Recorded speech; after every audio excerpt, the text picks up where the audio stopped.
Hello again, YouTube. It's been a little while, hasn't it?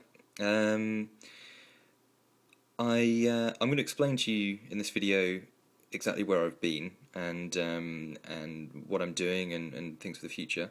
But I have been criticised for filming just my desk for the first few seconds in my videos. So let's flip up to something a little bit more interesting. My computer wallpaper, will do. So where have I been? As I've explained in a couple of comments, by the way, it's really nice that people have asked where I am and said that they hope I make new comic book videos and things soon. That really means a lot. I will be. What's happened really is that I haven't had a huge amount of free time or expendable income recently, for one reason or another. I'm actually moving into a new flat soon. So obviously money's a little bit tight at the moment, and so is time. But in a couple of weeks, I should be moved in and settled in, and I'll be making new videos again because I'll have a little bit of money, and I'll be able to regularly buy comic books and spend time enjoying my hobbies again. And you guys will be the first to know because I'll be putting up regular videos. As well as comic book stuff. I'm moving in with a good friend of mine who's also a guitarist, so I'll be making more guitar videos, and hopefully you guys can appreciate those as well. We're into the same kind of music, so should be pretty good. Maybe even get some sort of instructional videos because I teach guitar as well, so that's all to come. Before I actually start talking about what I was going to talk about today. I thought I'd give a quick shout out to a couple of people because it's, as I said before, it's really nice that people have put comments, asking where I am and saying that they like my videos, and there's some really good dialogue coming up, and I feel bad because I hadn't replied to a lot of people, and only yesterday I logged into my account for the first time in a while and actually was able to post replies to people's comments, so apologies if it's taken me a while to get back to you, and I really do appreciate anything that anyone's ever put on my videos. Very rarely do I get any negative comments, and generally speaking, they've got a valid point, like, why do you film your desk for the first couple of seconds in your video?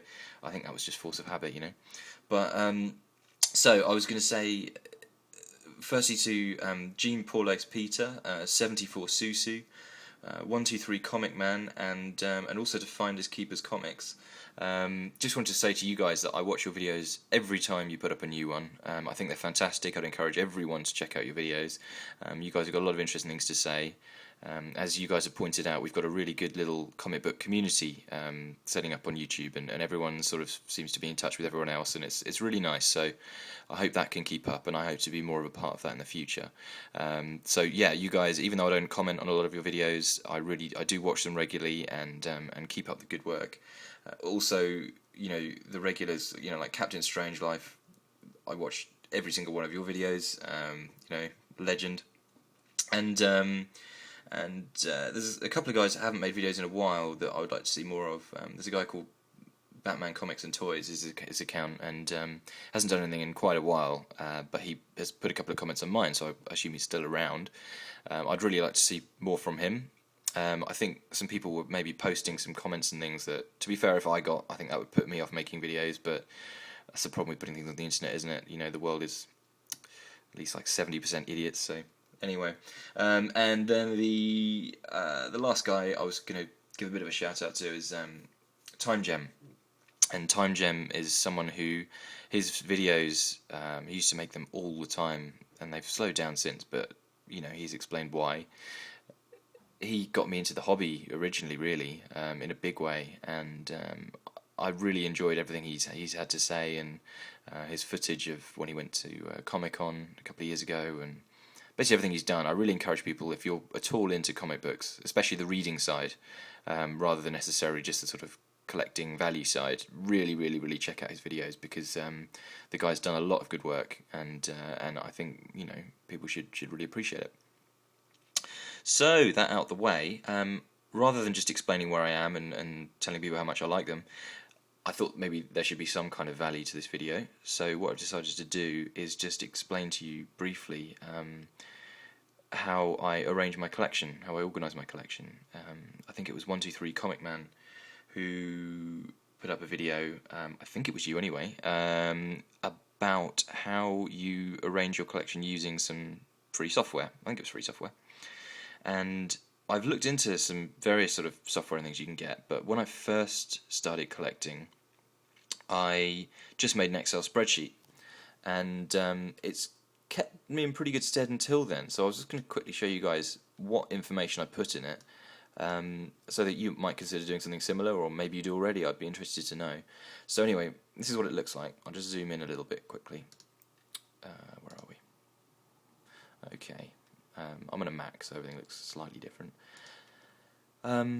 Right, so the bits of information I put in, and I hope the camera picks this up. We've got the title, so in this case Amazing Spider-Man. The publisher, I arranged things into different publishers, so that would be Marvel. Then I put the issue number, and what I do with the issue number is if it's a run that's already finished or it's a limited run, I'll put 33 out of 150 or something, and if the run is continuous, then I just put some dashes in there just to show that it's ongoing. And all that means is that it makes it easier to find where your gaps are, and that there's a finite number that you need to get, or if it's an ongoing series, and it lets you know where the gaps are in your collection, really.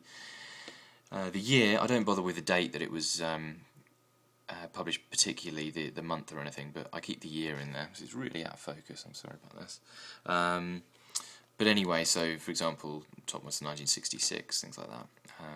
It's good to obviously keep tabs on the age of your books. The condition, what I do, I grade all the books that I have, and I've gone back and regraded the ones that I did originally, because my grading's got better.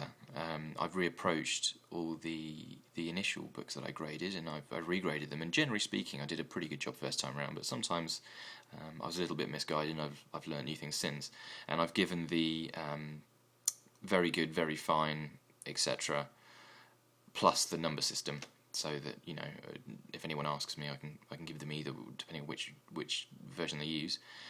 And I try and be realistic about my grading as well, because the whole point of grading is you've got to know what you've got. So if a book comes on eBay and you've already got it, but the one that's on eBay is obviously a high grade, and you look at your one and you realise it wasn't actually that great, just filling a gap, then you can go for a higher one. There's no point in kidding yourself by putting in a higher grade than you've got, because it's not what you're saying it is.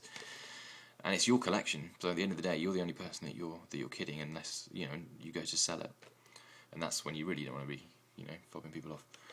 Notes, I put some notes down, like for example, if we look at this one, CGC Signature Series, signed by Stan Lee, first Mary Jane Watson cover. So I put if it's a CGC book, if there's anything particularly interesting about it, if it was signed.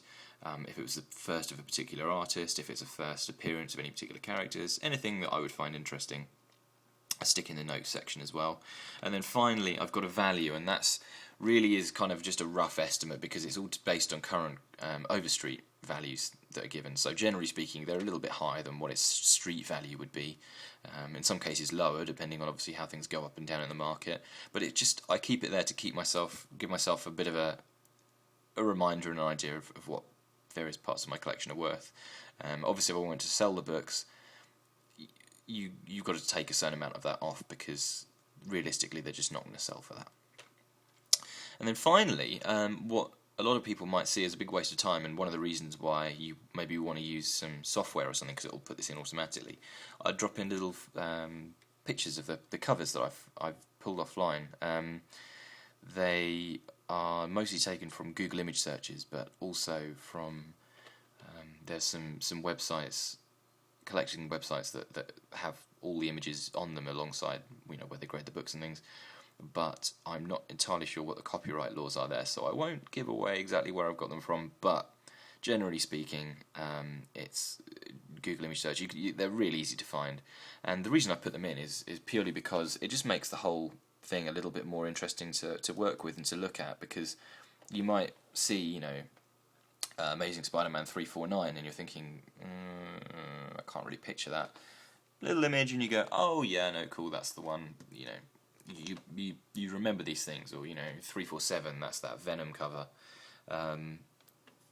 the covers are obviously a lot more memorable, and to be honest, the artwork is what they're all about. So I like to stick in the artwork just to make it a little bit more visually appealing, because I do refer to this quite a lot, and it is time consuming to put it all together. But to be honest, this is where I spend a lot of my time when I'm arranging my collection and organising the hobby, and I kind of enjoy it. I like sticking on a podcast or some music or something, and then just zoning out for the evening and having a drink and just going through my collection. And it is geeky, but then again, that's what the hobby's about, really, isn't it? And I'm sure you guys will appreciate it. And yeah, so it's a really good thing to get into the habit of doing, because obviously as your collection grows, you need to keep tabs on everything and all the different titles that you have, and it's just a really good thing to do. But I would be interested to know how you guys arrange your collections. If you put comments under this to let me know how you guys go about it, and if you've got any suggestions or anything, or even if you think this is a good idea and maybe something that you might think of adapting. And if that is the case, by all means send me a message, and I will happily email over the template that I've used on Excel. I mean, it's not exactly rocket science to put together, but if that's something that you'd be interested in, then by all means let me know, and I'll ping you over a copy, and without a problem. So, as I said, there will be more comic book reviews and videos coming up in the very near future, as soon as I can actually get back into to buying again. But until then, by all means, please rate and subscribe and leave your comments and everything, and I will see you very soon.